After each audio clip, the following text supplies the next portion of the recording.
Hey crafty friends, Tony here from TL Yarn Crafts with a stitch that's gonna change the game. The Tunisian Knit Mesh Stitch is pure magic. Just two simple stitches that create this gorgeous knit look fabric. Even your knitter friends won't believe it's crochet.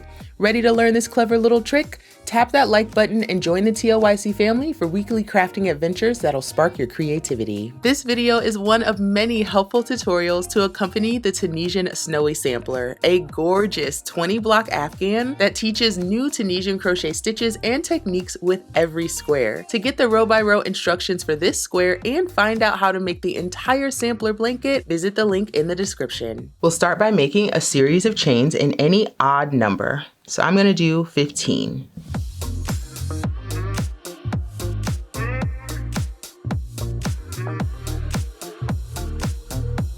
Now we need to do our foundation chain to start. If we take a look at the V's here, this is the front side of our chain. We're actually going to rotate the chain towards us to find this back channel of bumps that's running down the middle of the back of our chain.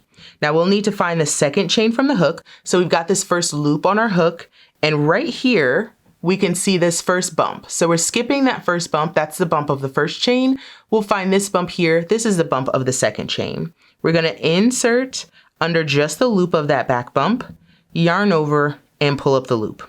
Two loops on our hook. Leave those here. We'll find the next bump, insert, yarn over, pull up a loop. Insert, yarn over and pull up a loop into each bump all the way down the line. So we started with 15 chains. We should have 15 loops on our hook at the end of this. If you're having trouble getting your hook into the loops, it's probably because your chain is too tight. So you'll want to pull that out and start over. So we're pulling up a loop in the back bump of each chain all the way down the line.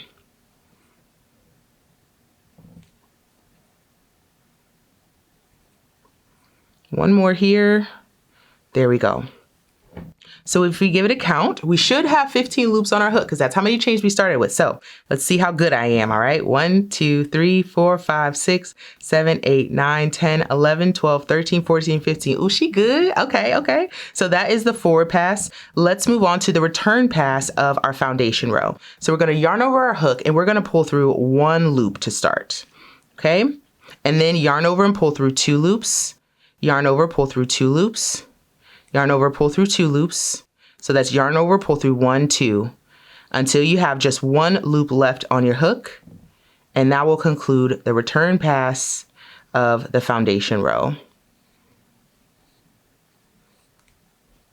And there we go. That's what your foundation row should look like after that forward and return pass. So let's move on to the next row in our pattern. We've got a very simple one row repeat ahead of us, and here's how it goes. First loop on the hook counts as our first stitch, so it's implied that we skip this first vertical bar.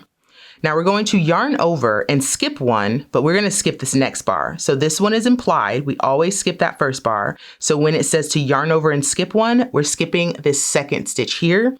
And then we need to knit the following stitch. And the way we do that is we find the front vertical bar and the back vertical bar of that stitch, and we're inserting our hook between those bars. Here we go. So down between the bars and push to the back of the work, yarn over, pull up a nice tall loop. So keep your tension soft here, okay? So this was a loop that was already on our hook. This is our yarn over, and this is our next worked stitch. And we're gonna repeat that down the line. So yarn over, skip one, knit the next. So inserting between the bars, pushing to the back, yarn over, pull up a nice tall loop. Yarn over, skip one, knit the next. Yarn over, skip one, knit the next. Yarn over, skip one, knit the next. Yarn over, skip one, knit the next. And here at the end of the row, we're going to yarn over, skip the next stitch, and we're going to insert into the last stitch as for LTS, which is the last Tunisian stitch. I give that a special designation because you have to insert your hook into a special place, and I'm going to show you where that is. So if we take a look at this last stitch right here, we've got a nice tall vertical bar staring us right in the face. But if you only go under that bar, the left side of your work is going to be very wonky, and we don't want that. So we've got that front vertical bar, but also if we rotate our work towards us, we have a little loop right behind it. Now I like to call that the shadow because it sits right behind and is half as high as this front bar. So here's us looking at that front bar from the front. If we rotate, we've got the front bar here and the shadow here. So making sure we don't lose this yarn over, we're going to use the tip of our hook to grab the front bar and the shadow of that last stitch.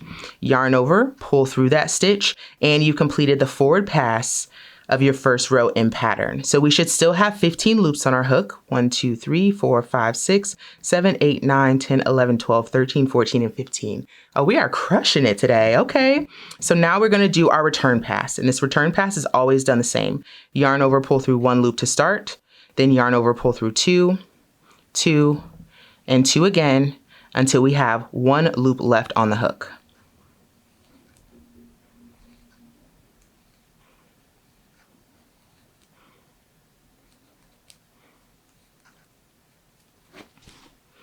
Alrighty, so let's do that row again. It looks a little bit different this time around, but the instructions are still the same. So this loop on our hook counts as our first stitch. We skip this first vertical bar, and we're going to then skip this yarn over space right here.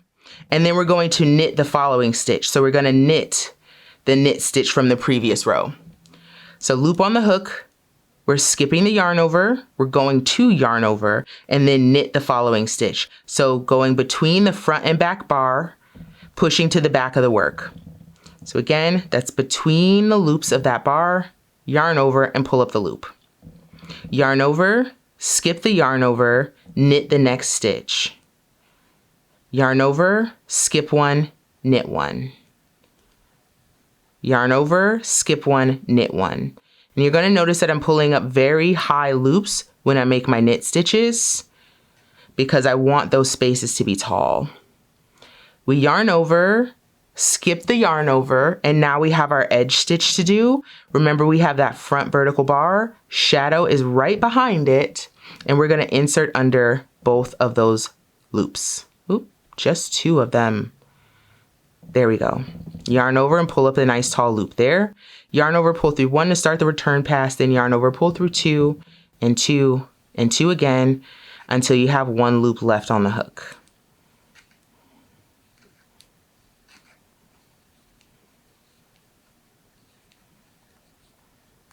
There you go. So we can kind of see that mesh starting to emerge. So your knit stitches are going to be stacked on top of each other, and your yarn over spaces are stacked on top of each other. Let's do 1 more row together just to make sure we got it. First loop on our hook counts as our first stitch. So we're skipping this very first vertical bar. We're going to yarn over, skip that yarn over here, and then we're going to knit this knit stitch that's between my thumbs, this one right here. So going between the bars and pull up a nice tall loop. Yarn over, skip the space, knit the stitch. Yarn over, skip the space, knit the stitch. Yarn over, skip the space, knit the stitch. Yarn over, skip the space, knit the stitch. And we'll do that all the way down the line until we get to our very last stitch, which is right here.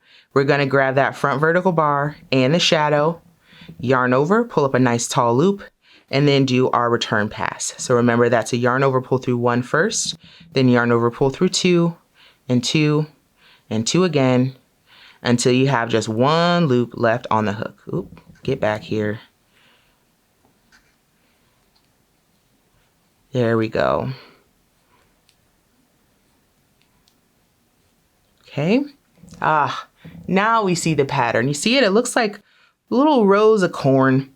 Very pretty. Nice straight lines of our knit stitches, and then we have the negative space of our yarn over spaces. So continue with your swatch. I'm gonna put a little bit more fabric on mine as well, and join me here when you're ready to bind off. I added a few more rows to my piece, and I have to say, this is just one of those eye-catching, gorgeous stitches I just cannot get enough of. So let me show you how to bind off your beautiful piece. Okay, so we are going to slip each of these stitches, but we're gonna insert into the stitch as for knit. And we're gonna do that for our spaces as well as our stitches. So here we go. First loop on the hook, counting as the first stitch, we're skipping that very first vertical bar. So next we have a yarn over, but what you're gonna notice is that our yarn over still has a left bar and a right bar. So we're gonna insert into this space as for knit. So remember, for knit, we insert in the space between the left and right bar. So we're just gonna go down into that open space of the yarn over our hook and pull up the loop, and then we're gonna pull through the remaining loop that's on our hook, just like that. Now our next stitch is a knit stitch. So we're gonna insert as for knit, just like we've been doing throughout the pattern, yarn over, pull through the stitch and through the loop that's on our hook. We're gonna do that all the way across. So next we have a space, insert, yarn over, pull through and slip. Next we have a knit, insert as for knit, yarn over, pull through and slip. For the space and the knit. For the space and the knit. We're gonna do that for each stitch and space across the row until we get to our very last stitch.